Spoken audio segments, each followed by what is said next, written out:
আমাদের সংসদে অলিখিত একটা নতুন পদ সৃষ্টি হয়েছে, তার নাম হচ্ছে প্রক্সি প্রধানমন্ত্রী।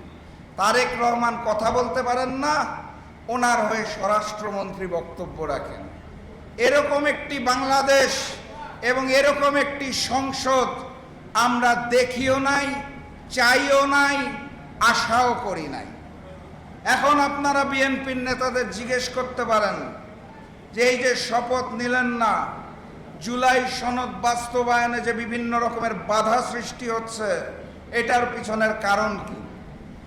ওনারা এক বাক্যে আপনাদের একটা শব্দ বলে একটা বই দেখিয়ে দিবে, জানেন তো নাকি? সংবিধান। কিছু বললেই আইন আর সংবিধান।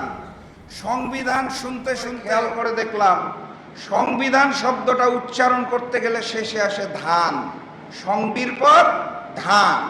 ওনারাও যে নির্বাচনী প্রচারণায় যে স্লোগান দিত, লাগারে লাগা ধান লাগা, নিম্নমানের স্লোগান, ওই স্লোগান দিতে দিতে তাদের এখন মনে হয়েছে সংবিধান মানে বোধহয় তাদের প্রতীক ধান। এই কারণে তারা সংবিধানকে এত ভালোবাসে।